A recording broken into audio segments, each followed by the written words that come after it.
On commence ce dimanche 28 avril. C'est un très gros programme aujourd'hui. Ça va être extrêmement intéressant. J'ai hâte de pouvoir découvrir toutes ces discussions avec vous. On va commencer dans le vif du sujet dans très peu de temps avec Rachel Kahn qui sera avec nous depuis la France.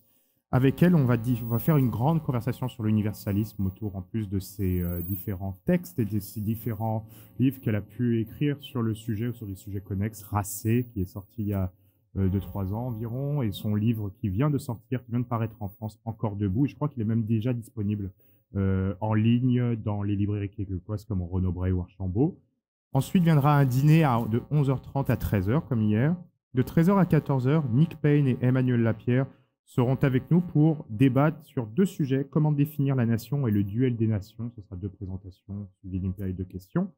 De 14h à 15h, Dieudonné et Ella Oyono et Elise Robert discuteront de l'intégration des immigrants et du dialogue interculturel. C'est dommage que Guillaume Rousseau ne soit pas dans la salle. Peut-être qu'on va faire une discussion avec Convergence. Peut-être qu'il sera là cet après-midi, on verra.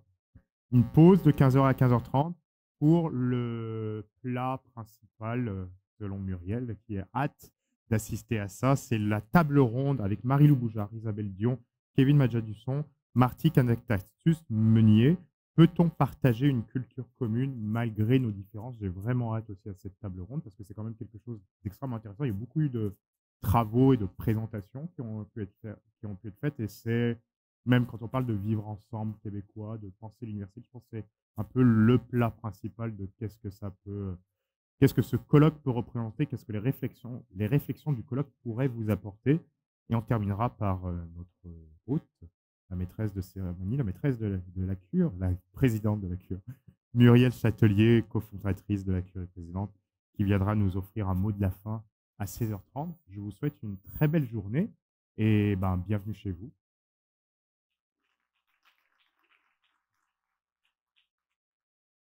Je vais m'asseoir de 10h à 11h30 pour pouvoir parler avec Rachel Kahn.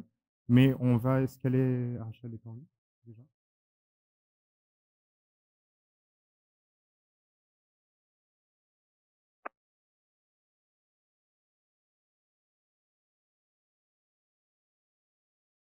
Ah. Bonjour Rachel. Bonjour. Bonjour, merci d'être avec nous ce dimanche après-midi. Ah ouais. Non, mais c'est moi qui je veux remercier tout le monde, tout le public présent, et puis la cure, Muriel et vous-même. Merci beaucoup Rachel. Donc, tu es en ce moment en France pour la tournée pour ton nouveau livre Encore debout. Oui. Ça doit être assez intense comme tournée parce que surtout, on reste dans un sujet comme ton précédent livre Assez, qui est fortement d'actualité avec tout ce qui se passe dans l'actualité, dans tout ce qui se passe dans les nouvelles présentement. Oui, absolument. Et c'est pour ça que j'ai pas pu être sur place, en fait, avec vous.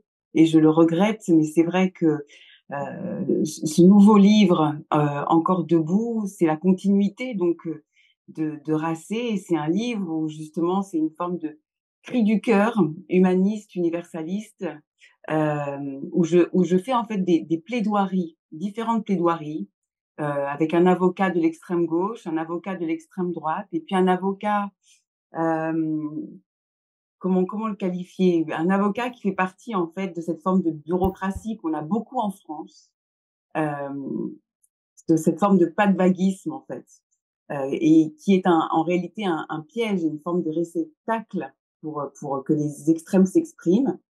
Et donc effectivement, entre la guerre en Ukraine, ce qui se passe au Moyen-Orient, nos universités, il y a beaucoup de choses à faire. Voilà, vous m'entendez bien, j'espère? Oui, on t'entend très bien, Rachel. Pour Bon. remettre dans le contexte, qui est Rachel Kahn pour les personnes dans l'assistance? Rachel, vous êtes née en 1976 d'un père gambien, professeur d'anglais à l'université, d'une mère libraire française d'origine juive polonaise.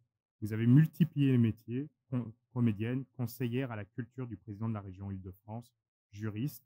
Vous êtes une ancienne athlète de haut niveau vous avez été en 1991 championne de France du 60 mètres en salle, puis vice-championne de France du 80 mètres.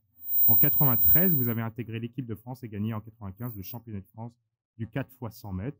Vous êtes titulaire d'un DESS en droit de l'homme, droit humanitaire à l'université Panthéon-Assas et d'un DEA en droit international à Paris 2. Vous avez intégré en 2009 le cabinet de Jean-Paul Huchon en tant que conseillère à la culture.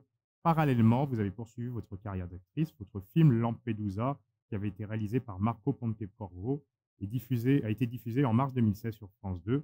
Les grandes et les petites choses, ça avait été votre dernier roman, en dehors des essais comme Racé. En 2018, Mm. vous avez participé à Noir n'est pas mon métier, ouvrage collectif consacré au racisme et aux stéréotypes dont sont les victimes, les actrices noires et métisses en France. On reviendra en plus un peu sur ce sujet pendant notre discussion. Vous avez été également responsable du développement pour Cosette. Et donc, en 2021, vous avez publié Racé, un essai qui critique la pensée décoloniale et ses conséquences. C'est tout un sujet. On y reviendra aussi dessus.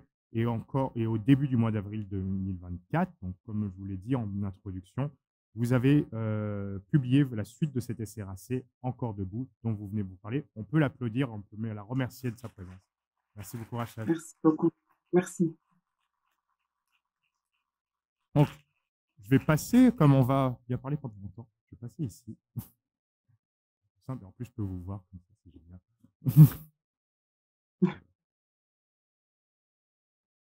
Ma première question pour notre auditoire québécois, en fait, c'est pourquoi ton parcours, Rachel, t'a amené à écrire sur ces essais, sur cela? Pourquoi est-ce que c'est, comme on l'a pu présenter dans ta bio, est-ce que c'est la vision de tout ce que tu as pu vivre de racisme, de la vision de l'actrice noire et tout, qui t'ont amené à faire ce genre d'essai? Parce que cette vision-là semble s'affronter en plus avec comment les gens pensent désormais en voulant tout déconstruire, décoloniser, racialiser les rapports. Donc, il y a une sorte d'affrontement, j'ai l'impression, de deux visions qui s'entrechoquent en fait. Oui, oui, bah, c'est très juste. C'est vrai que, alors, en plus, tu as rappelé en fait ma formation hein, de juriste, et notamment cette spécialité en droit international et notamment sur les droits de l'homme, droits humanitaires. Et j'avais fait des travaux de recherche sur le principe de non-discrimination. Et c'est vrai que j'ai un bagage intime, un bagage personnel entre ma maman qui était enfant caché pendant la guerre, mon grand-père que j'ai eu la chance de connaître, mais qui a passé 3 ans à Auschwitz. Mm. Et puis de l'autre côté, avec mon papa qui vient de l'Afrique de l'Ouest, avec ce Sénégal, la Gambie, donc c'est une colonisation française et anglaise, la Gambie, avec cette origine. Alors, il est animiste, mais après, comme il y a eu la vague d'évangélisation et la vague d'islamisation, donc avec une grand-mère catholique et un grand-père musulman, et toute ma famille aujourd'hui est musulmane du côté de mon père, donc ce Mm. mélange, et c'est vrai que moi j'ai grandi dans cette famille française, éperdument française, puisque en réalité, entre la Shoah d'un côté, la colonisation, la décolonisation, nous, ce qui Mm. régnait chez nous, c'était la culture, la bibliothèque, nos fondamentaux, notre patrimoine, et comment en fait on allait éprouver dans notre quotidien ce patrimoine français et ce patrimoine républicain, qui a comme promesse de faire de nous des citoyens éclairés.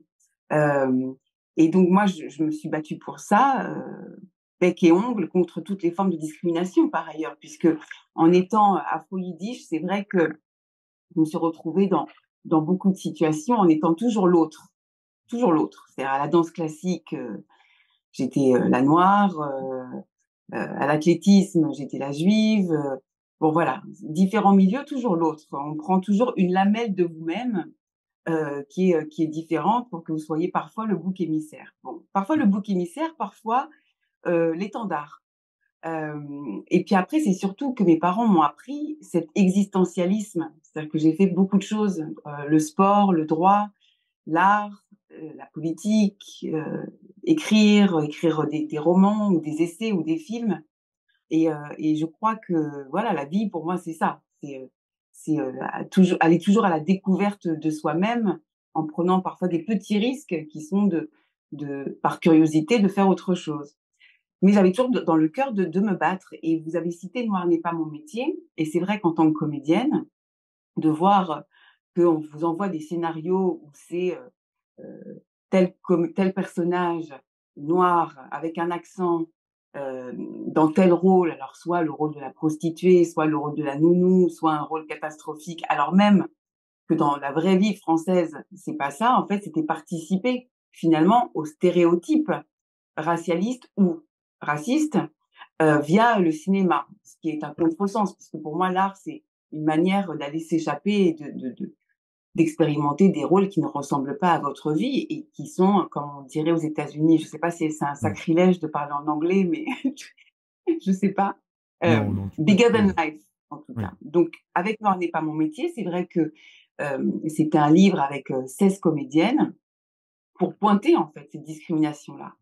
Jusqu'au jour où je me suis rendu compte euh, que cette lutte contre le racisme était au fond un cheval de Troie, pour certaines, pas toutes, hein, un cheval de Troie pour cracher sur l'humanisme, cracher sur l'universalisme et surtout vous empêcher de penser par vous-même. C'est-à-dire que vous avez une couleur de peau qui est utile dans cette lutte contre le racisme, mais pas du tout comme vous l'entendez. Vous n'avez pas le droit de vous exprimer sur tout. Il y a une forme de censure, d'autocensure.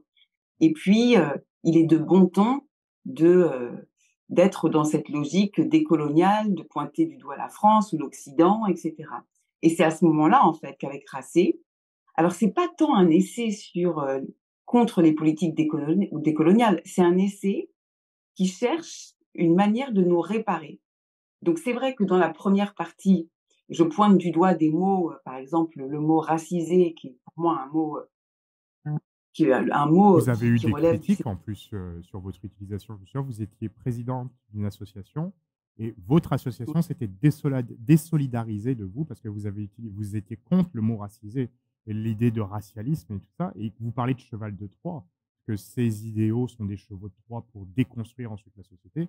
Et on voyait, quand on analysait la réaction en arrière de vous, de la base de cette association, ces gens, on voyait vraiment la stratégie, comment ils utilisaient ces termes, cette introduction de nouveaux termes dans le discours pour ensuite Oui, participer à leur entreprise de déconstructive de la société. oui, oui, oui. Bah, ça, c'était une vraie trahison parce que c'est vrai que pendant des années et des années, j'ai pu soutenir des artistes et notamment avec la région Île-de-France, avec des budgets. Et en fait, vous êtes bon que pour financer les projets des personnes. Et une fois que vous avez envie justement de vous exprimer parce que vous sentez qu'il y a quelque chose qui ne va pas, quand dans votre sang, vous avez l'universalité dans votre sang de l'Europe, de l'Afrique, avec toutes ces religions, etc., vous n'avez pas envie d'aller vers le chemin du chaos. Et donc, effectivement, je me suis fermement opposée à ce mot racisé, qui est pour moi un mot détestable et surtout qui aboutit à faire de nos enfants d'éternelles victimes. Voilà. Et qui a une volonté de prendre une vengeance, pas une revanche, mais une vengeance en fait sur la société. C'est vrai qu'il y a eu cette désolidarisation et dans le même mouvement, les faits 3 ans plus tard montrent que j'avais en réalité pointé quelque chose du doigt qui est à l'œuvre aujourd'hui de manière encore plus forte. Vous parlez d'éternelles Donc voilà. victimes. Vous parlez d'éternelles victimes. Est-ce que la société est victimaire? Est-ce que la société est victimaire? On est dans une société victimaire, on met en avant la victime et on force les gens à plutôt se victimiser. Mais Oui, alors je dirais même il y a, il y a un climat victimaire, mais dans Encore debout, je vais encore plus loin, c'est-à-dire qu'il y a une méthode qui est à l'œuvre et plus que moi j'aime pas trop employer le mot woke en fait, parce que pour moi c'est pas un mot parlant et puis j'ai du mal avec cet anglicisme. Pour moi, il y a une forme de victimocratie, donc on est passé finalement de la lutte des classes à la lutte des races et en fonction de qui vous êtes, vous avez le droit à certains privilèges au regard de blessures ancestrales. Voilà. Et donc là, en fait, la victimocratie vous permet d'avoir des droits et non pas des devoirs envers la société et vous permet de cracher sur les professeurs et vous permet de gommer de telle ou telle personne, etc., etc., au nom d'une lutte qui serait légitime alors même qu'elle est totalement déshumanisante. même comme on le voit aujourd'hui, de même réécrire l'histoire pour que ça serve divers intérêts qui, à la fin, veulent déconstruire un peu la société. Donc c'est quelque chose d'assez problématique. Dans ton nouveau livre Encore debout, est-ce que tu proposes des solutions pour affronter ce genre de choses? Absolument. En fait, je parlais des 4 parties, du début, extrême, gauche, extrême droite, heu, ce ventre mou, en fait, ce pas de vaguisme qui n'ose pas, en fait, faire des choix pour protéger la République. Et en quatrième partie, c'est une tentative de plaidoirie humaniste, universaliste. Alors, en étant très critique aussi, hein, parce que c'est vrai qu'on utilise beaucoup ces mots en France, humaniste, universaliste, la République. Et aujourd'hui, ce sont des mots, tellement on les a utilisés, qui sont vides de sens. Donc, j'essaie, moi, justement, d'aller creuser, et notamment sur la laïcité, qu'est-ce que ces mots sous-tendent, notamment par rapport à l'égalité, par rapport à la liberté. Aujourd'hui, en France, on n'emploie presque plus le mot fraternité. On n'emploie plus les ressorts que nous avons en commun. Et pourtant, l'universalisme, c'est ça, c'est-à-dire, c'est de se dire qu'on a plus en commun, ce que nous avons en commun est plus important que ce qui nous sépare. Et nous, en tant que peuple français, c'est vrai qu'on n'est pas, justement, ce qui nous caractérise, c'est qu'on n'est pas un peuple ethnique, on n'est pas un peuple religieux, mais on est un peuple politique qui nous retrouvons autour de la citoyenneté, ses droits, ses devoirs, autour de notre devise républicaine, et c'est ça la base, et c'est ça en fait la bataille aujourd'hui. Et les racialistes ou racistes ou indigénistes ou décoloniaux aiment à considérer que notre devise républicaine est islamophobe ou raciste, et donc rendent assez faible notre République, désarment notre République. Et donc la solution, c'est de réarmer cette République, et surtout, mais intellectuellement, j'entends, et surtout, pour moi, c'est de mettre l'art au centre, parce qu'on parle très souvent de guerre de civilisation et autres, et on met jamais les artistes au centre. On ne les valorise pas, on ne les protège pas assez, et pourtant, c'est les premières. Il y a 3 victimes, hein, dans le contexte actuel: les femmes, les artistes et les juifs, principalement. Il y en a d'autres, hein, et après, c'est l'ensemble de la société qui vacille. Mais ma solution sur l'art, et vous parliez tout à l'heure très justement de on réécrit votre propre récit, et pour faire de vous finalement une cible. Et ça, Salman Rushdie, par exemple, le décrit très bien. Comment on vous invente une histoire, comment on réécrit votre histoire, comment en vous empêchant de parler. Et je crois que si on ne protège pas nos artistes ne pourront plus raconter nos histoires et nous offrir un peu d'émerveillement, de plaisir, de désir, et ce qui fait grandir nos humanités. Laissera faire un parallèle avec ce qui s'est passé récemment dans le débat politique au Québec. On a le chef du parti indépendant, Paul Saint-Pierre Plamondon, eu le malheur de rappeler l'histoire violente qu'a pu vivre le peuple québécois, les tentatives de déportation, d'extermination, ce genre de choses. Et beaucoup de commentateurs, de personnes qui sont opposées à son opinion, à son option politique, mais aussi à son opinion, parce qu'on a une lutte entre le multiculturalisme et l'interculturalisme, ou même l'assimilation républicaine, jusqu'à un certain point, qui vont lui dire: «Ben, c'est violent, c'est honteux, pas besoin de rappeler l'histoire», mais pas vraiment. Et mais d'autres sont même allés jusqu'à dire: «Avez-vous des preuves sur ça?» alors que les preuves existent. Donc cette volonté de réécrire l'histoire, elle est présente dans toutes les sortes de extra-groupes qui ont à cœur de vouloir détruire l'universalisme, vouloir détruire l'idée universelle. Mais ce qui est assez triste, c'est de se dire: pourquoi refuser un socle commun qui pourrait permettre une meilleure intégration, une meilleure compréhension entre les cultures, ce meilleur lien qui fait en sorte que la société est plus forte, que le contrat social est plus fort, et donc on peut tous en profiter. Qu'est-ce que tu penses de ça? Oui, je pense que c'est très juste en fait, hein. L'un des signaux faibles de la catastrophe, c'est quand on commence à réécrire l'histoire, à réécrire Ouais. les livres, en tout cas à écrire l'histoire avec une gomme, et trier que ce qui nous arrange du récit. On connaît ça très bien dans tous les systèmes propagandaires ou autocratiques de l'histoire, justement. Hem, c'est un véritable danger. Nous, on a aussi cette problématique lorsqu'on veut parler de l'esclavage, par exemple. Il y a une certaine forme d'esclavage, on a le droit d'en parler, mais par exemple, Ouais. l'esclavage arabo-musulman, on ne peut pas en parler.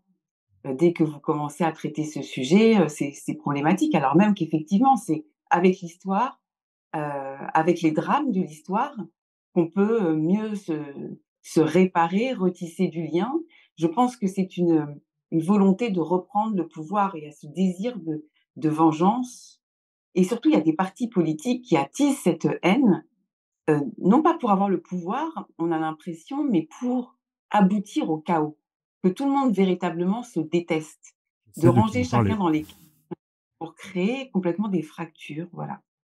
Parler de la France insoumise en France qui un peu semble souffler sur les cendres pour rechercher le chaos, mais il y a aussi une ambi il y a c'est là où on voit certains liens parce qu'on voit un aspect, on parlait des extrêmes, on voit quand même une volonté dans ces 2 des extrêmes, même à droi que ce soit extrême droite ou extrême gauche, de souffler sur ces braises ou de profiter de ces braises pour aboutir à un chaos qui leur permettra de mieux reconstruire la société telle qu'ils le veulent, mais ils ne pensent on a l'impression que leur but, c'est simplement de détruire la société. Ils se foutent de voir les conséquences dramatiques que ça pourrait apporter.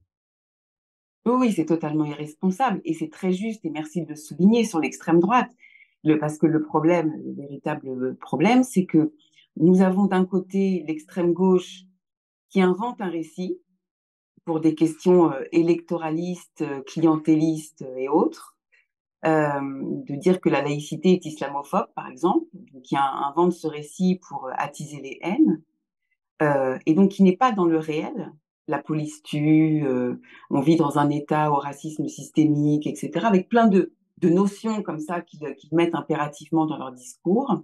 Et ce qui fait que qui profite de ça, c'est l'extrême droite qui, elle, euh, finalement, s'est offert le monopole du réel en parlant d'insécurité, en parlant d'immigration, et qui, avec ce monopole du réel, arrive à insuffler sa propre musique, alors après avec des dogmes limite, limite complotistes, le grand remplacement, etc. Donc oui, c'est une catastrophe, mais dans Encore debout, c'est vraiment ce que je voulais dire, c'est-à-dire que c'est pas parce que l'extrême gauche nous met à bout qu'on doit aller se mettre dans les bras de cette extrême droite qui n'est pas là pour réparer la société et qui n'est pas là non plus pour nous offrir une vision dans notre contexte mondial. C'est-à-dire qu'aujourd'hui, on est tous, voilà, regardez, on est en Zoom aujourd'hui, on est interconnectés, on est dans des dialogues mondiaux. La période Covid nous a montré qu'on vivait à l'heure des différents continents pour voir l'évolution de cette pandémie. Donc, se replier sur soi-même dans une souveraineté nationale à la limite euh, d'un à la limite d'un État qui en fait aurait des frontières comme des murs, ce n'est pas réaliste aujourd'hui. Pourquoi vous parliez de la laïcité, un peu juste avant votre propos. On a un gros débat sur la laïcité au Québec. Le Québec, il y a quelques années, a pris une loi pour faire en sorte que l'État soit laïque. Cette loi, a été prise au niveau provincial. Elle est attaquée par différents groupes qui considèrent la laïcité comme islamophobe, qui expliquent qu'elle est contraire au vivre ensemble, qu'elle est raciste, qu'elle attaque les communautés, qu'elle est faite pour sauvegarder la communauté blanche, francophone, catholique. On parle même on attaque la loi disant que c'est simplement une catho-laïcité, pas une laïcité pure et dure. Pourquoi cette laïcité qui, au départ, est un des sortes de fondements du vivre ensemble qui sert cet universalisme, qui aide à créer cette culture commune, pourquoi la laïcité est attaquée maintenant? Quel est l'intérêt de vouloir participer à ces attaques contre pourtant des piliers de la société occidentale? Bah, d'abord parce qu'il y a une guerre qui est menée contre le réel et le réel, notamment en France, c'est qu'on est quand même dans une société, justement avec des familles, comme la mienne, il y en a plein, des familles où il y a des musulmans, des juifs, des catholiques, des, non-croyants, des croyants et cetera. Donc on est dans une guerre contre le réel et on est dans une guerre contre l'universalisme et si la laïcité est autant attaquée, c'est parce qu'elle est le pilier, du principe de notre devise. Elle permet à l'égalité, à la liberté et à la fraternité d'être mise en œuvre. Heu et c'est ce pourquoi, en fait, entre l'extrême gauche et l'extrême droite, ils se tiennent la main. Parce que s'il n'y a pas d'étrangers, s'il n'y a pas l'autre dans une société, on n'a pas besoin de laïcité. Et de la même manière, là, la laïcité, est perçue comme islamophobe ou un principe discriminatoire, tout simplement parce que dans notre loi fondamentale, aucune religion ne doit primer sur la loi. Donc ça démontre bien, en fait, ce souci qu'ont certains, les nouveaux clergés, 2.0, de s'imposer dans une société où normalement la liberté, c'est de croire, de ne pas croire. Et une nouvelle fois, je pense encore à nos artistes. La laïcité, ça permet aussi cette liberté d'expression. Et malheureusement, on a eu ce drame de Charlie Hebdo qui a bien prouvé que la laïcité était la, le stylo, le crayon de ces dessinateurs. On parle des artistes, mais de l'autre côté, il y a des artistes qui maintenant refusent de participer au débat, alors qu'avant, on va dire il y a 20, 30, 40 ans, ils participaient, ils étaient activement des acteurs publics de la cité. Désormais, on a l'impression qu'ils se taisent, voire qu'ils sont même complices de ces gens qui veulent déconstruire la société. Est-ce que c'est aussi un autre problème de voir que la faillite, une certaine faillite du monde artistique de certains de tes compères? C'est d'une tristesse sans nom, ça. C'est très triste. Lorsqu'on a des artistes qui ont un genou à terre, c'est triste. Alors on ne sait pas si c'est un genou à terre, de faiblesse ou un genou à terre, une génuflexion pour, s'excuser parce que la culture de l'excuse Ouais, est très présente, ou un genou à terre de confort. Mais je crois aussi que beaucoup de nos artistes ont peur, tout simplement parce que la moindre expression, ça leur vaut, un bad buzz, sur les réseaux sociaux, ça leur vaut, pas de producteur pour sortir un film, pas de date pour aller, pour faire leur représentation au théâtre. Et pardon, mais comme je viens de lire en fait, les écrits là de Salman Rushdie, qui sort son livre, Le Couteau, incroyable. heu, i alors je vais reprendre un peu ces termes, mais en gros il disait, «Mais vous savez, moi j'ai une fatwa, mais en fait on a tous des fatwas sur le dos». Et dans mon bouquin, c'est ce que j'exprime dans l'autocensure, le drame aujourd'hui. Et alors, encore plus pour les artistes. On avait l'habitude à cette prise de risque, à ce qu'ils puissent batailler pour leur liberté d'expression. Cette autocensure, elle fait que les gens se taisent et qu'on arrive à ce qu'on appelle cette majorité silencieuse, mais malheureusement, c'est pas avec un silence qu'on va au combat. Est-ce que cette absence de combat, cette volonté, on peut y voir, tu parlais de pression, tu parlais de peur, c'est que les extrêmes ou ces gens qui veulent déconstruire l'universalisme, on a l'impression qu'ils marchent par une tentation totalitaire. Tu en parles même dans ton livre assez. Est-ce que c'est ça Oui. qui fait peur? C'est ça qui semble immobiliser les gens qui pourraient se lever pour affronter ce défi? C'est que ces adversaires-là sont très forts car ils sont nourris par une tentation totalitaire telle que l'étaient les jeunes au moment de la révolution culturelle sous Mao ou d'autres, et ça a fait Mmh. leur force actuelle pour l'instant dans ce temps présent. Complètement. Complètement. Alors il y a la méthode est simple et elle est partagée par les extrêmes. Hem, L'intimidation, la disqualification, donc on vous pointe du doigt en disant que vous êtes comme ci, que vous êtes un traître, que vous êtes d'extrême droite, que vous êtes ceci, que vous êtes cela.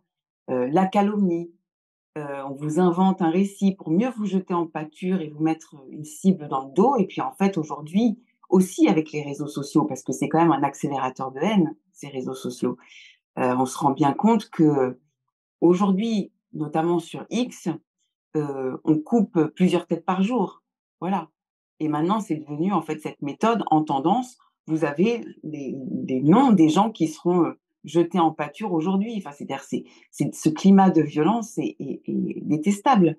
Et c'est vrai que pour les artistes, normalement, qui doivent créer dans une forme de bulle, avec une forme de sérénité, leur travail devient de plus en plus complexe parce qu'ils n'arrivent pas, ou en tout cas, ils sont obligés de s'accommoder avec ce climat. Effectivement, c'est populiste, totalitaire, mais qui vous met une pression, au quotidien, au quotidien. Et puis alors après, moi, j'ai aussi, de plus en plus d'amis qui font leur travail, et parce qu'ils font leur travail, ils sont sous protection policière. Donc, dans une démocratie, c'est quand même un véritable problème, en fait, C'est pas que normal. certains producteurs aillent au travail avec la boule au ventre, simplement parce qu'en fait, ils veulent partager et transmettre la connaissance, l'histoire sans la gommer, et cetera, et cetera. Et puis après, sur les essayistes ou les philosophes, ou des scientifiques qui sont aujourd'hui, accompagnés par la police. Enfin, c'est d'une tristesse sans nom. Et d'une tristesse sans nom aussi, on peut passer à l'actualité, mais il y a des éléments d'actualité qui sont liés un peu au manque de prise de parole des artistes et de l'autre côté, des paroles qui sont limite honteuses. C'est ce qui se passe, un peu le parallèle qu'on peut faire entre ce qui se passe en Iran et ce qui se passe à Gaza. C'est que d'un côté, plus personne maintenant ne veut parler contre le régime de Mollah, alors que le régime de Mollah Oui, tue les femmes, tue les enfants, débilise la population, est un régime mortifère, destructeur. Et de l'autre côté, par contre, on est all in, excusez-moi de l'anglais, mais pour être full antisémite sur dire que Israël c'est le grand Satan, que c'est une guerre contre les blancs qui sont le mal absolu face aux bruns qui ne peuvent qu'être bons, en oubliant à quel point le Hamas tue, est absolutiste, islamiste, tout ça. Donc on a une sorte de destruction de la réalité ça fait peur. C'est une personne qui veut parler, qui veut dire un peu la vérité, elle se retrouve sous protection policière maintenant. exactement. Une personne qui veut dire le réel se trouve sous protection policière et ce qui est terrible, c'est une personne qui a envie simplement de réparer la société avec ses principes comme, la laïcité ou la fraternité, de faire en sorte que, quel que soit le motif de discrimination, LGBT, femmes, hommes, musulmans, juifs, n'importe, et ben, noirs, on soit main dans la main, être unis en fait, face à toutes les formes d'intolérance est un problème. Il faut faire des choix. Et moi, je l'ai vécu dans ma chair au moment de Racé. C'est-à-dire qu'au moment où là, on avait au début de l'intersectionnalité en France et au fond ces réunions en non-mixité qui sont très clairement des réunions séparatistes, où on m'a clairement dit en fait tu ne mérites pas ta couleur simplement parce que ma mère est juive ou parce que je suis petite fille de déportés et de rescapés. Heu, effectivement, enfin, ce qui est terrible, c'est, heu, la production de la haine. Comment cette haine s'alimente, s'auto-alimente sur un fondement de bêtises, et de stratégie du chaos et orchestrée, en fait, par des leaders politiques d'une irresponsabilité totale. Et effectivement, moi, je me suis exprimée, la semaine dernière par rapport à ce rappeur, iranien, puisque en fait, on Condamné a à mort. appris à je voilà, condamné à mort par pendaison, et c'est vrai que je sais pas, j'aurais imaginé, notamment par rapport à certains donneurs de leçons, vous savez, à vaincre sans péril, on triomphe sans gloire, hein. Il est très facile de dénoncer des gens, je sais pas moi, les juifs, Israël, les blancs, et cetera. Mais quand il s'agit de s'attaquer au régime des mollahs et de dire que justement en tant qu'artiste, on est en fraternité ou en solidarité parce que, cet artiste est quelqu'un des nôtres et qu'on ne peut pas être libre si on a des artistes qui sont parce qu'ils sont artistes dans des prisons, ça discrédite complètement, la teneur de ce qu'est un artiste, je trouve. Il y a dans ton livre assez, tu parlais que l'égalité est difficile à penser si on fait l'économie de l'universalisme. Pourquoi? Oui, bah, l'égalité effectivement puisque si l'universalisme, c'est-à-dire cette manière de se dire qu'on a plus de commun que de différences. En tout cas, nos différences sont précieuses parce qu'il y a le commun et qu'on pourra apporter à l'humanité avec nos différences, mettre au pot commun. Heu, la guerre menée contre l'universalisme, c'est une guerre contre l'égalité puisque on ne voit le monde qu'entre les dominants et les dominés, entre les blancs et les noirs, entre les musulmans et les autres. Donc effectivement, ces personnes ne veulent pas l'égalité. Ces personnes veulent nous faire croire qu'il y a de toute façon des bourreaux, quels que soient, les domaines et les sujets, qui sont les victimes et parce qu'ils sont les victimes, ils ont un droit de vengeance et donc ils ne veulent pas faire une humanité, ils ne veulent pas faire un et à la limite de dire l'universalisme ou l'humanité est un, est une, c'est limite pour eux raciste. Donc, parce que ces notions viennent ou proviendraient des penseurs esclavagistes de l'époque. Donc là, on part dans des délires de l'insensé. En tout cas, on part dans la déshumanisation. Pourquoi parce on voit un peu ces gens, on a l'impression que le sens de l'émancipation, il a changé, mais en mal. Pourquoi ça aurait fait ça alors que Certes, toute chose a des défauts, mais changer de cette manière, on peut se dire: «Mais c'est totalement contre nature, pourquoi?» Oui, parce qu'il y a la seule émancipation possible, et notamment quand vous vous définissez comme racisé, c'est-à-dire que vous n'avez plus un nom, un prénom, vous n'avez plus d'activité au fond. En tout cas, votre activité, c'est pas ce qui vous caractérise. Ce qui vous caractérise, c'est votre couleur de peau. Donc le monde se divise entre les racisés et les non racisés, et au fond, l'émancipation, c'est de revenir à votre essence et pas à votre existence. Donc c'est-à-dire que votre émancipation, hem, est une non-évolution, et en tout cas la revendication d'une non-évolution et d'une vengeance. Dans ton livre aussi, tu expliques que la diversité dans le livre AC, tu expliques aussi que la diversité est un danger. Elle ne va nulle part, elle n'est nulle part puisqu'elle n'est pas partout. Elle participe surtout à cette nouvelle langue qui dit n'importe quoi de nous. Et c'est quelque chose que tu mets beaucoup l'accent, la destruction un peu de la langue et l'utilisation de cette destruction de la langue pour déconstruire ensuite. Donc derrière tous ces enjeux, en fait, il y a un problème langagier, on dirait aussi. Le langage, c'est le début de tout. À partir du moment où vous utilisez des mots qui ont pour vocation de déshumaniser ou de détruire, ces mots font des petits et ça devient vraiment pour moi les mots du séparatisme. Et c'est vrai que le mot diversité, qui est un mot très mal utilisé, c'est-à-dire la diversité, c'est nous tous. La diversité, c'est pas les noirs et les arabes. Mais à partir du moment où on fait croire que la diversité, c'est des gens avec des couleurs de peau, différentes, bah, c'est un problème déjà, c'est un mensonge par rapport au réel. Heu et puis après, là où j'ai un gros problème, c'est notamment pour, certains dispositifs, puisqu'on a des dispositifs de financement public en France, des financements pour la diversité. Et là, je me suis interrogée parce que ça veut dire quoi? Lorsque vous écrivez un livre, par exemple, et que vous voulez être soutenu par ces fonds publics, vous devez écrire un livre de la diversité. Mais ça veut dire quoi? Comme si votre couleur de peau avait une pensée. Donc ça veut bien dire qu'une pensée précise. Donc pour moi, ça, c'est raciste. C'est-à-dire que ça veut dire que tous les noirs et les arabes pensent pareil et qu'ils ne peuvent pas, au fond, s'émanciper. À partir du moment où ils naissent en tant que noirs et arabes, ils se revendiquent comme tels, ils n'ont le droit de parler que de ça. Je ne sais pas ce qu'est un livre de la diversité ou un film de la diversité ou un théâtre, un spectacle de la diversité. Pour moi, c'est raciste.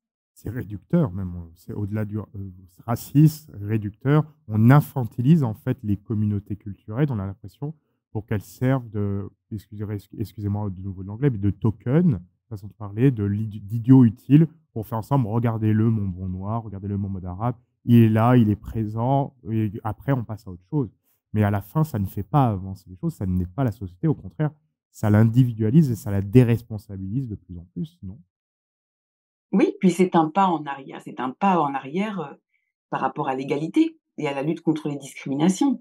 C'est le sens complètement inverse, et d'ailleurs, on voit bien qu'avec l'apparition de toutes ces notions et de ces associations qui, sous couvert de lutte antiraciste, finalement, le racisme, s'exprime de plus belle et les gens ne sont pas heureux aussi.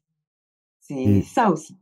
tu Ils parles n'arrivent pas à de s'émanciper de leur propre vie avec cette déshumanisation, et de prendre de vous, heu, l'unique lamelle qui est intéressante pour faire leur beurre politique. C'est extrêmement, dangereux, et puis ça nous fait faire un pas immense, en arrière. Considérer les gens comme faisant partie d'un troupeau, sans pensée propre, c'est jamais on n'aurait pu imaginer qu'en 2021 il se passe ça avec, tous les progrès que nous avons eus et les hommes qui vont sur la lune. Mais nous, on revient, à ces questions, de race, dans un monde où on est de plus en plus mélangés en plus. C'est ça le truc. Parler aussi de pour rester sur le sujet de la langue en plus, parce que ça touche beaucoup au Québec parce qu'on sait que le français au Québec a pu survivre malgré la conquête, malgré la perte de la Nouvelle-France, à force d'efforts, face aux tentatives un peu de disparition et d'extermination par la puissance coloniale anglaise. Et le Québec, désormais, même s'il est fortement francophone, on voit la proportion de francophones baisser après année du fait de l'immigration massive, du fait d'une non-assimilation, parce que le modèle fédéral refuse un peu cet universalisme ou ce vivre ensemble basé sur une culture commune au Québec où le français est part intégrante de cette culture commune à l'intégration à la société québécoise. Est-ce que aussi, quand on parle de déconstruction de la langue, moi ça me fait penser un peu à cette volonté, de cette écriture inclusive, ces, volontés de changer le sens des mots en français, d'y rapprocher plus de l'anglais, de réduire aussi la qualité de l'expression française pour la rendre plus simple parce que ce serait une langue compliquée. Est-ce que aussi derrière la déconstruction de la langue française, derrière, l'arrivée ça de l'écriture inclusive, on a aussi une volonté, une attaque aussi de l'universalisme parce que la langue française est aussi est un vecteur de diffusion de l'intégration républicaine et des principes liberté, égalité, fraternité. Oui, absolument, il y a ça, mais si on reprend l'utilité de la langue, c'est bien d'aller, dialoguer. La langue, c'est le moteur de la démocratie. Même si on n'est pas d'accord, on prend langue avec une personne pour, échanger. Sauf que ce qui est en train de se passer aujourd'hui, hem, c'est que nous ne parlons plus la même langue. L'extrême droite, l'extrême gauche, ces histoires d'écriture inclusive, ce pas de vaguisme, qui, au fond, ouvre la porte au pire, sans rien faire, pour garder son poste, on ne parle plus la même langue. Et donc, heu, pourquoi, heu, c'est afin de repérer dans un texte ou une prise de parole d'une personne, si elle ne dit pas les bons mots ou si elle ne s'exprime pas en écriture inclusive et autres, eh bien, de pouvoir la pointer du doigt. C'est-à-dire que cette écriture inclusive, c'est quelque chose de fondamentalement, excluant. C'est quelque chose qui démarque. C'est quelque chose de très, narcissique aussi, hein. Il y a ceux qui en sont et ceux qui n'en sont pas du tout et qui sont les vieux réactionnaires, blancs, archaïques, esclavagistes, et j'en passe, juifs, et j'en passe. Donc effectivement, la langue qui est le début de l'action et qui est normalement ce qui doit nous rassembler et même si on n'est pas d'accord, hem, eh bien, se délite pour, au fond créer, via le français, différents langages et là on est aux antipodes de, de ce que Senghor, voulait créer avec, la francophonie. C'est-à-dire que même cette langue française qui est, belle, mais qui est aussi, douloureuse avec son histoire coloniale et autres, eh bien, on avait réussi avec la francophonie à créer des liens et cetera. Mais aujourd'hui, si on veut appauvrir cette langue, ne plus la rendre belle, parce que l'écriture inclusive aussi, c'est une guerre contre la beauté et contre l'esthétique. Aujourd'hui, l la guerre contre l'universalisme je parlais des artistes tout à l'heure, mais c'est aussi une guerre contre le beau. On en parlait en plus en préparation de l'entrevue vendredi, lors d'un appel. C'est ça, c'est cette idée de beau qui est extrêmement importante et on voit le beau maintenant est vu comme quelque chose de froid, quelque chose de colonial, de blanc à déconstruire. Pourquoi abandonner la défense du beau? C'est triste à se dire ça participe à l'éveil intellectuel, à l'émotion, ce genre de choses et maintenant on dit que le beau n'a pas existé, que c'est quelque chose qu'on veut imposer sur les autres et qui ne devrait plutôt être un choix au lieu d'être, un constat. C'est triste.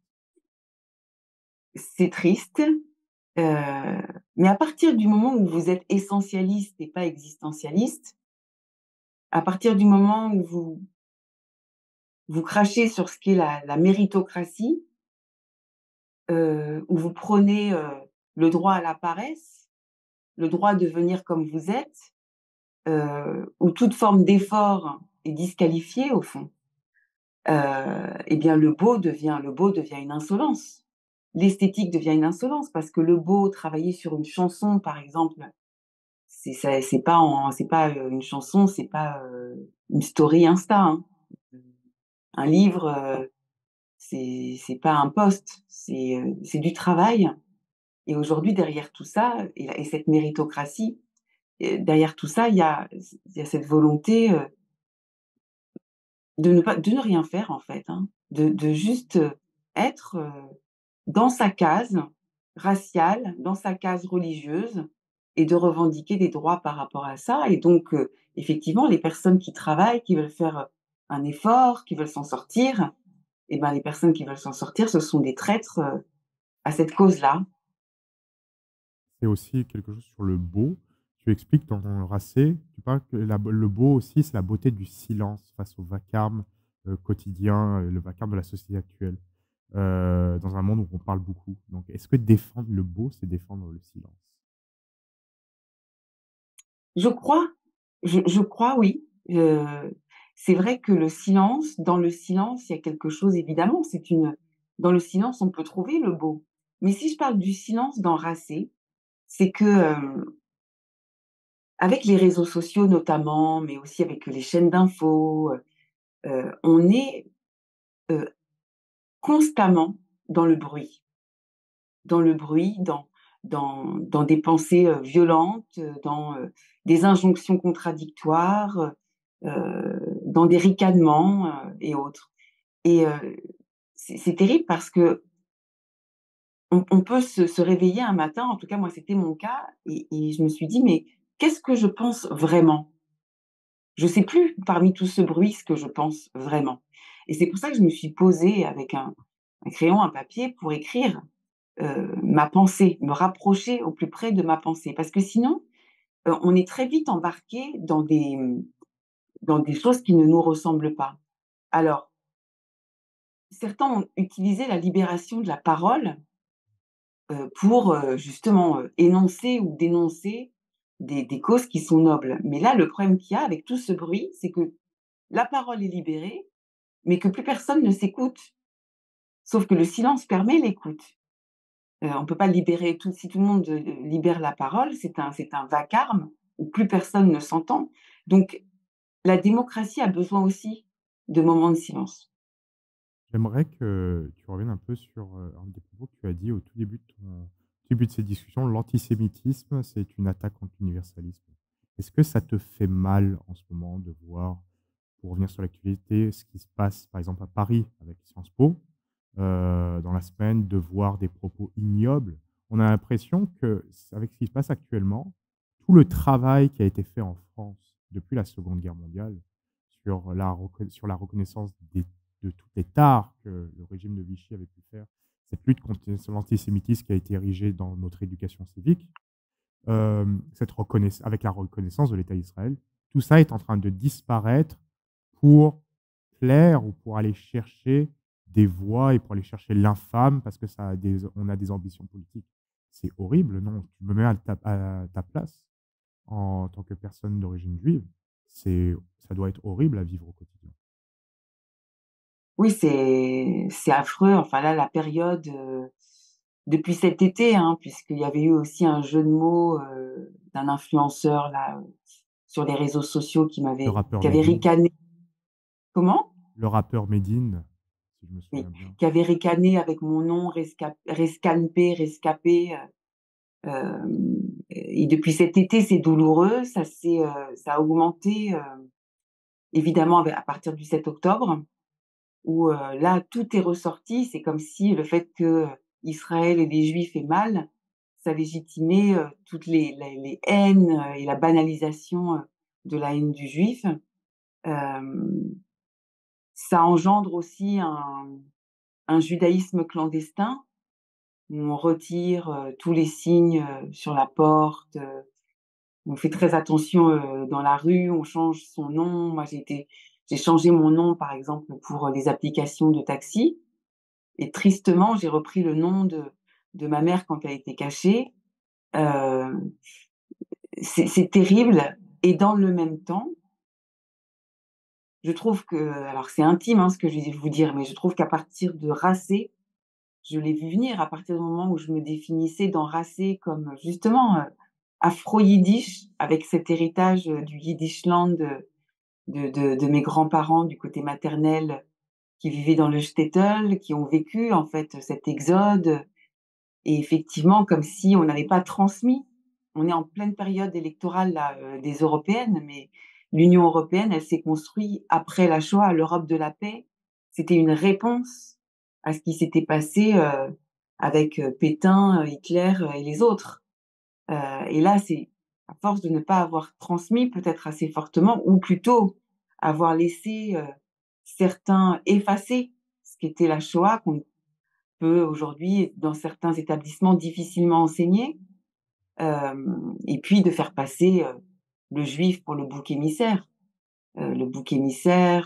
avec des thèses complotistes derrière, mais je me suis demandé pourquoi aussi, enfin je continue de me demander pourquoi et par rapport à tout ce qu'on peut se dire, dans le judaïsme, déjà il y a quelque chose de très fort, c'est une forme de laïcité dans le judaïsme, puisque lorsque vous êtes juif, vous avez le droit de croire ou de ne pas croire. Il y a un rapport aussi à la loi, puisqu'il y a les tables de la loi, qui sont, très présentes.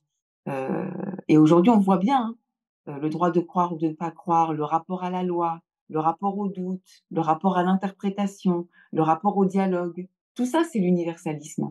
Tout ça, c'est, imbriqué dans le judaïsme et après ce qui me fait mal, c'est de se souvenir aussi, dans les années 60 quand, les juifs de New York, et autres et les artistes s'étaient mobilisés pour que les noirs aient les droits civiques aux États-Unis et qu'aujourd'hui, en fait, ça ne serait pas possible lorsqu'on voit qu'une marche contre l'antisémitisme, pour la laïcité, pour la fraternité est considérée après le 7 octobre comme une marche islamophobe, c'est faire des raccourcis, tellement dangereux et qui nous déshonorent. Est-ce que On est ce en train raccour de se déshonorer. est-ce que ce raccourci, c'est comme tu le dis dans Racé, même tu le dis dans certaines de tes chroniques, tu aimes beaucoup cette expression, la trahison des clercs. Est-ce que c'est une trahison des clercs de faire ce genre de raccourci? Et par clerc, je parle certains de nos politiciens. Ah oui, c'est une trahison pour le moment présent et c'est une trahison aussi pour notre jeunesse. Parce qu'on leur fait croire qu'elles ont tout compris, qu'elles savent tout, alors même qu'elles savent pas placer, Israël sur une carte presque. C'est une trahison pour ces générations futures justement. Même dans une logique de développement durable, c'est une trahison. Parce que ça leur permet pas de s'émanciper, parce que faire revenir la haine comme ça au premier plan, ça ne permet pas, aux générations futures de répondre, à leur récit, à leur avenir. On a ce genre de problème aussi ici au Québec avec l'arrivée, par exemple, de campements sur les campus tels qu'on peut le voir aux États-Unis, actuellement, tel qu'on a pu le voir à Sciences Po, cette semaine. Mais au-delà de tout ça, c'est que beaucoup de personnes expliquent que c'est souvent dû à l'import de théories et d'idéologies américaines qui ne sont pas adaptées aux sociétés universalistes, telles que le sont la société québécoise, la société française. Est-ce qu'on est allé trop loin dans l'apport de ces idéaux américains, de ces idéaux provenant des campus, théories critiques, théories raciales et racialistes, telles qu'elles l'étaient depuis les années 70? On est allé trop loin sans penser aux conséquences. Alors, je ne sais pas si c'est on est allé trop loin. Ce que je sais, c'est qu'on a laissé faire. C'est que l'institution et nos élus, n'ont pas été à la hauteur de notre République. Enfin, faire rentrer ces mots, racisés, afro-descendants, ce séparatisme du langage, financer des associations qui ne sont là que pour justement être les moteurs de ces dogmes et qui sont là pour être aux antipodes du contrat, républicain, c'est, ça a été dangereux et pour des raisons effectivement, d'acheter la paix sociale, de vouloir, être bien vu par certains, de se montrer qu'on était en dialogue avec, certains quartiers, ou autres et il y a des personnes qui ont, su obtenir auss très de manière très cynique, obtenir des postes en faisant de la câlinothérapie, de ces dogmes-là, avec certaines associations.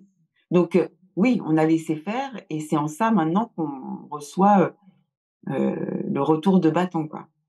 Au Québec, on appelle ça les postes en équité, diversité et inclusion et c'est même un business. On est rendu un business. On a eu beaucoup de débats hier sur ça. Mais je Ouais. voudrais permettre au public de pouvoir avoir le temps de poser plein de questions à Rachel après cette entrevue. Ma dernière question pour toi, pour terminer cette heure de discussion, c'est, on a Oui. beaucoup parlé des différents problèmes, des risques posés face à l'universalisme, mais peut-on être confiant? peut-on se dire que le combat est gagnable? Peut-on se dire, est-ce qu'il y a une solution pour faire en sorte que les idéaux de culture commune, les idéaux d'universalisme puissent repasser à l'avant afin de recréer un socle commun de valeurs fort qui permettra à notre société de subsister? Mais moi, j'y crois. De toute façon, si j'y croyais pas, je serais pas avec vous, par Zoom cet après-midi, déjà. Et puis encore debout, c'est ça, tant qu'il y a de la vie, il y a de l'espoir, mais après il faut s'outiller pour répondre. Heu, Moi, j'ai peur simplement de la censure et de l'autocensure, de notre autocensure. Je pense que chacun d'entre nous, sur nos différents continents, avec notre français, dès qu'on voit quelque chose ou qu'on entend quelque chose qui, dérape, sans mauvais jeu de mots, et bien, faut se lever, le dire et bien énoncer que c'est inacceptable. Prendre l'exemple, sur nos sur nos ancêtres, enfin, en tout cas, sur notre héritage, où les personnes, même dans les années 50-60, les personnes se levaient lorsqu'il y avait certains mots inacceptables. On sentait que, même à la télé, qu'il y avait des choses qui ne passaient pas et je pense qu'il faut, véritablement considérer que cette bataille-là, elle est exactement comme la bataille, environnementale ou écologique. C'est que chaque geste compte. Et aussi, tu parles des mots, dans ton livre Encore debout, tu parles de cette question du poids des mots que certains utilisent pour poser des étiquettes afin de te faire taire. Mais de l'autre côté, Mmh. que si on prend la bonne valeur, la bonne considération de ce poids des mots, on peut affronter ces étiquettes-là qui sont posées. Et est-ce que il faudrait redévelopper l'éducation, la jugeote, permettre de réapprendre à nos jeunes de se reconnecter avec le réel? Donc, ça passe par un bon système éducatif. Donc, le politique doit se remobiliser pour ça. Un bon système éducatif, un bon système éducatif, culturel et sportif, à mon avis.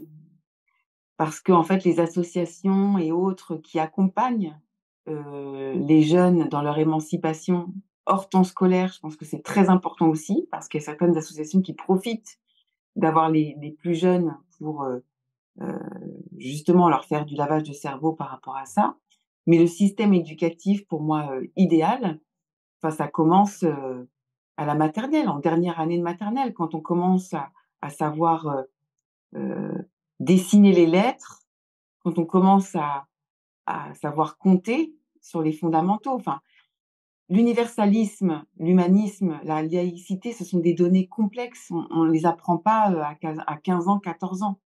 On les apprend tout petit. Qu'est-ce qu'un contrat? Pourquoi on est à l'école?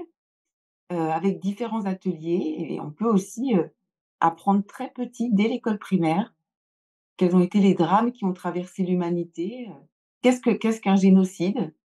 Ça éviterait que certains racontent tout et n'importe quoi. Mais c'est vrai que moi sur, faire des plus jeunes des citoyens éclairés, ça commence à la maternelle.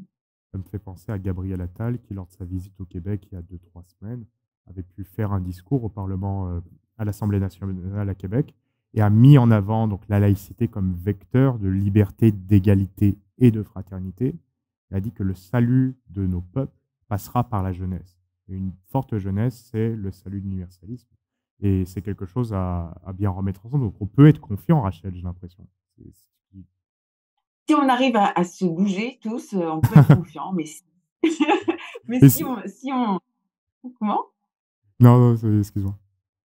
Non, non, non, mais si effectivement, faut faire attention, faut pas tomber dans les pièges, ni des uns ni des autres. Faut rester sur, cette ligne de crête.